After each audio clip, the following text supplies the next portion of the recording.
Hey everybody, Stippling here with a look at set number 71313, Lava Beast, one of the villains in the summer 2016 wave of Bionicle. Let's see what's inside.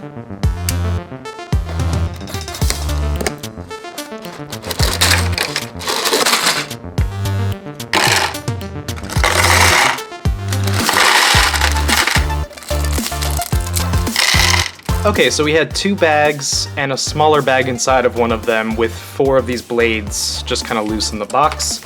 Before we look at the parts, let's quickly look at the instruction manual.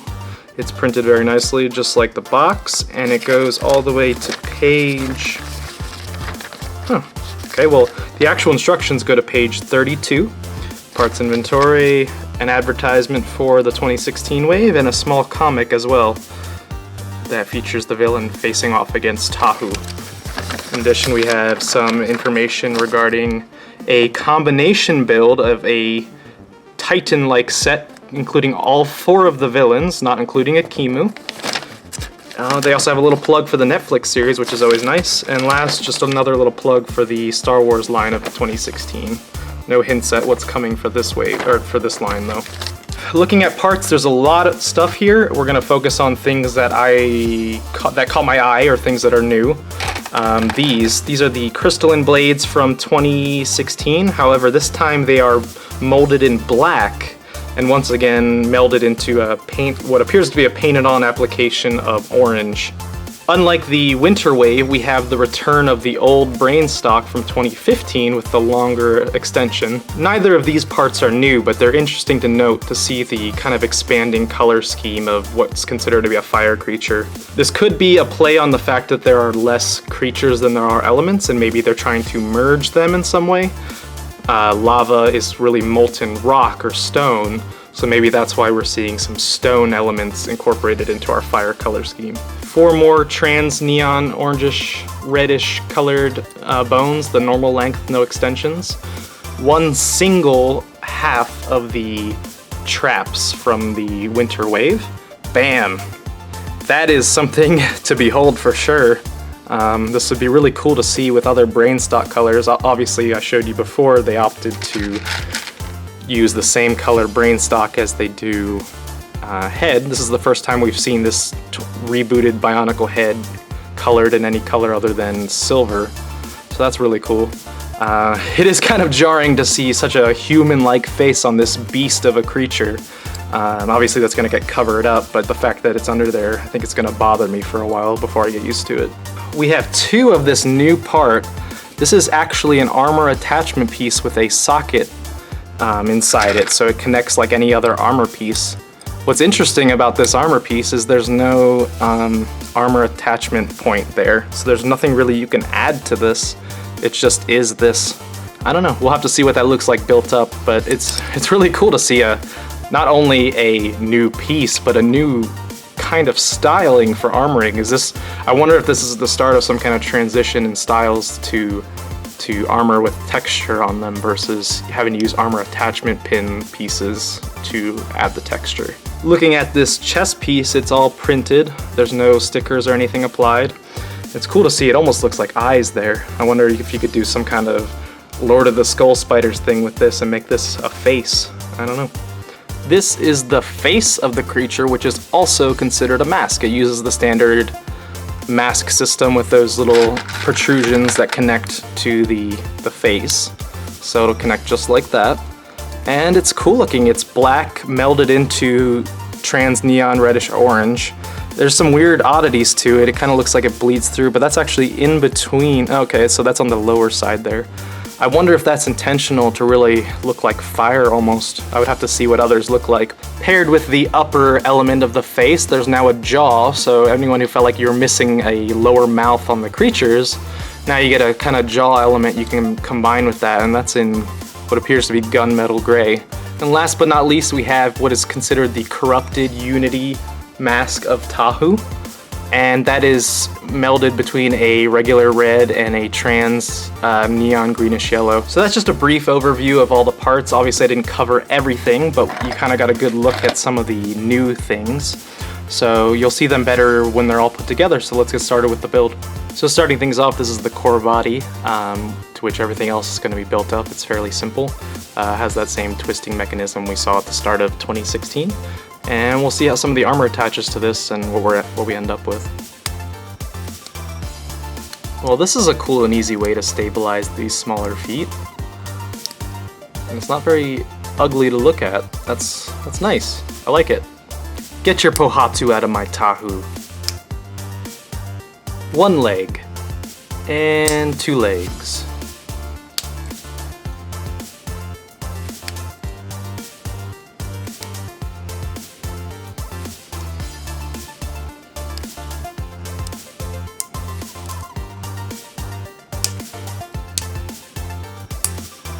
These are not symmetrical, so you gotta make sure you get those on right.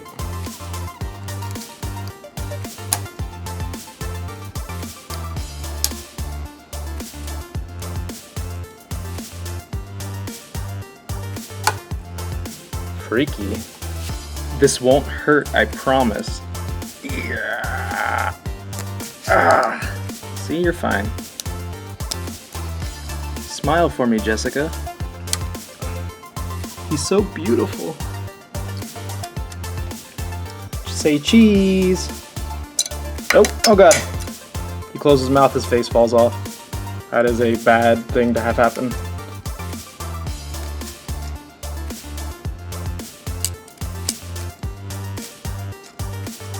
Okay, so my initial impressions of this guy are pretty positive. The build went together pretty seamlessly and nothing really was strange. Everything kind of popped together appropriately.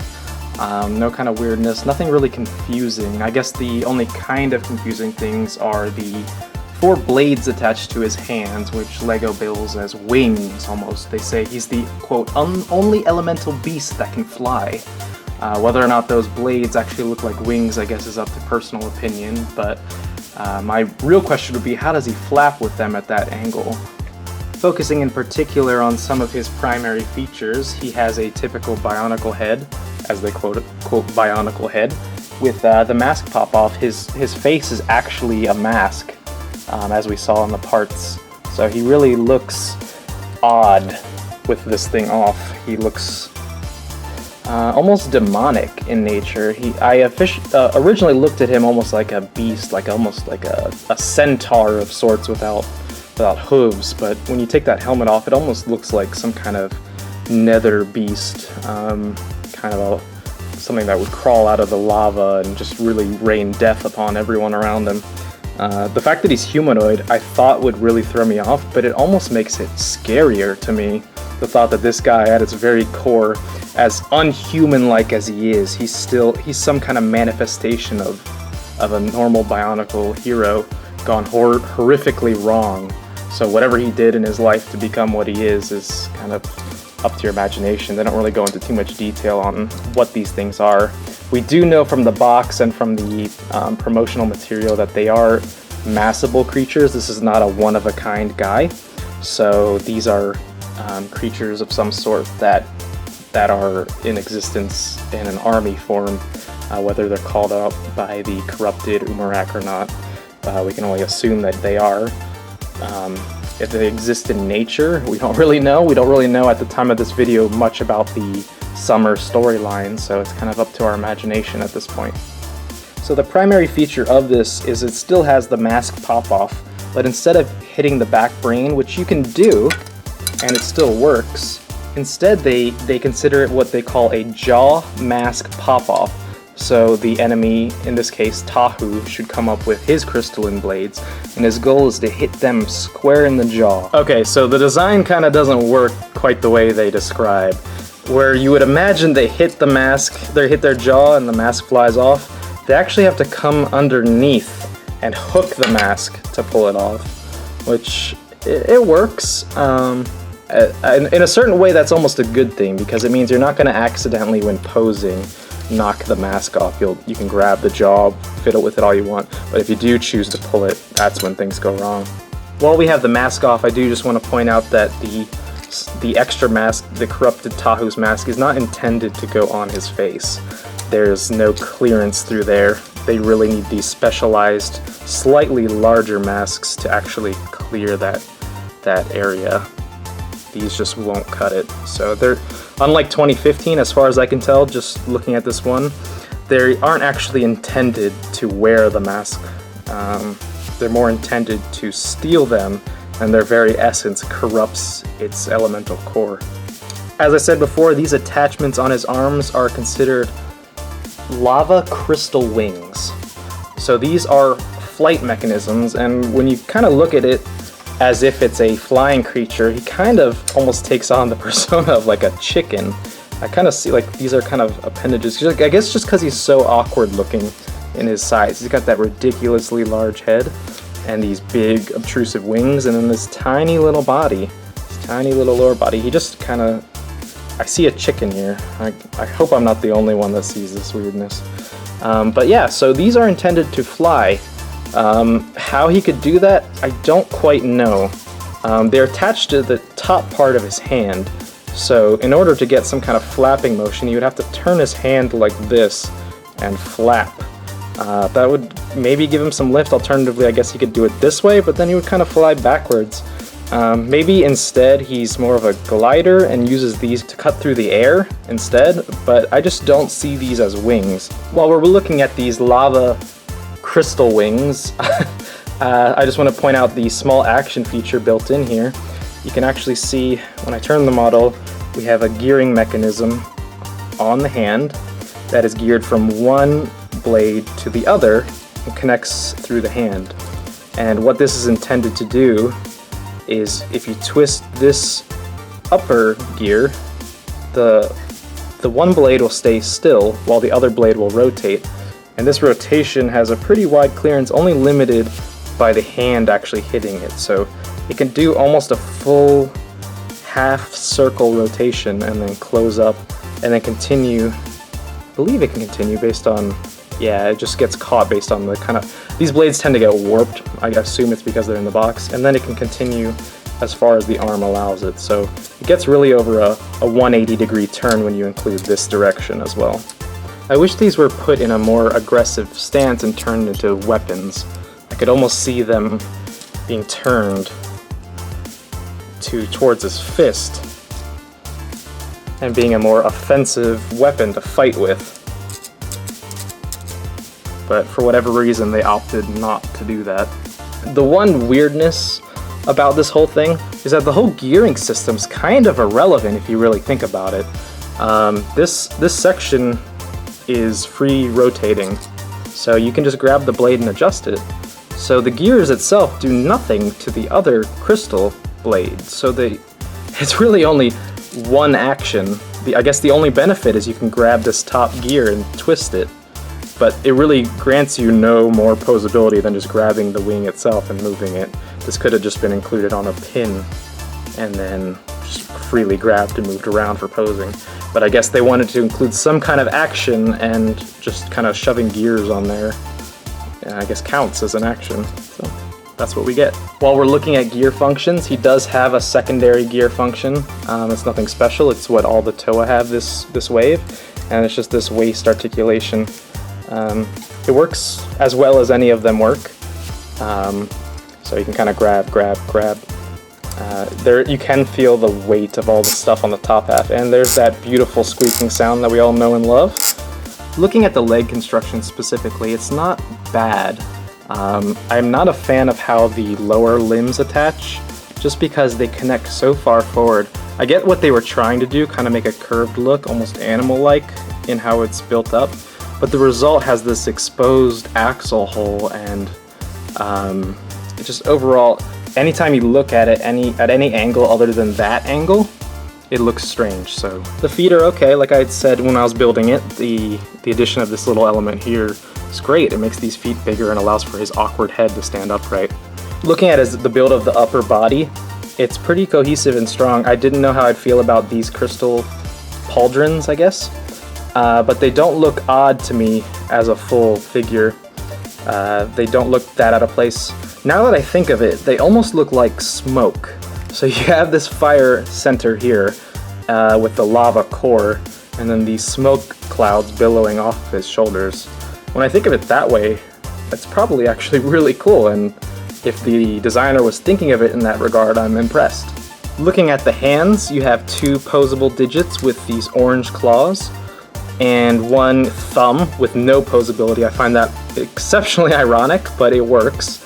He is actually able to grab Tahu's mask. Now that's threatening. Look at the back here. This is some strange. You have an exposed body section in there with no coverage. These shoulder sections here, shoulder blades, look okay, but with those open pinholes, it's just so exposed. And not to mention his neck region or sub-neck region where it just has this openness to it. When you cover up with the front with his jaw, it doesn't look so bad. But looking from the back, it's not terrible, it's not great though. And I'm not really sure what this was intended to be. Maybe just kind of a collar, almost like a popped collar for him, but my guess is it's more just to cover up that weird classic Bionicle hand used as an extension to his neck. I feel as if they had used a larger sized armor attachment, maybe a 6 or even a 7, it may actually have covered up more of this and made it not look so funky, but Lego has a lot of restrictions, including trying to not use a lot of different kinds of parts. So they were already using these size 4 black parts, or armor pieces, so they had to stick with that, I believe. His posability is good. There's not a lot of restrictions here. He can move his neck as well as his upper head regions to look up and down. This upper neck region doesn't really do much for articulation, though he can do some wackiness if you opt to do so. But really that's just to look up and down for horizontal or vertical motion, and then the lower ball joint is for horizontal motion, and you can get some really high angles with him as well. His legs have no restrictions, though these extensions seem a little bit unnecessary at times, the friction extensions. Arms are a similar situation, though the hand itself is somewhat limited by the wing pieces. He has trouble actually reaching forward because his crystalline blades really obstruct his movement here. So he often has to turn his hand sideways in a grabbing motion or upside down to get what he wants. Going up, it interferes with his horns. Just looking at a quick side-by-side comparison of Tahu and the Lava Beast here. Lava Beast is definitely shorter in stature, but he's thicker, he's more muscular, and looks like he could hold his own against this guy. I can't imagine Tahu having to fight a bunch of these all at once. While we have Tahu here, let's take a look at the corrupted mask and what that looks like on him. That mask is definitely out of place on him, but not necessarily bad. It just looks like a different flare on the back of his head. It definitely looks better than the silver, in my opinion. The silver almost darkened the whole red on his face. This kind of goes smoother through him and keeps more red on the mask. Here are all 3 of Tahu's masks for 2016 put next to one another. You can see that this new corrupted Unity mask Tahu gets a lot of light behind it and almost looks as if it's glowing. Overall, I'm fairly satisfied with this figure. My initial concerns that the various colors of orange and red and black and trans blackish gray would really interfere with one another, but I don't really see that. The colors work well together, and despite the varying degrees of coloring, it's all kind of in a similar scheme to where no one color stands out, except those blue pins. And while I'm a little confused by the action features of this figure, they don't really interfere with anything about him. His look is still pretty good, and I think he's a good display model, not necessarily a play model due to his kind of useless features. But overall I like it. I think it's well built. I love the headpiece. Despite its large size, it really looks menacing. He kind of looks like he's smiling though. So what are your thoughts on Lava Beast? Share in the comments what you think of him. Do you like his action feature, or do you think it's as unnecessary as I do? What do you think about his color scheme and his overall shaping? Do you think his armor covers him enough, or do you think he's too open? And lastly, what do you think about that face? Does it look menacing, or does it look goofy to you? I look forward to hearing everyone's opinions, and as always, thanks for watching.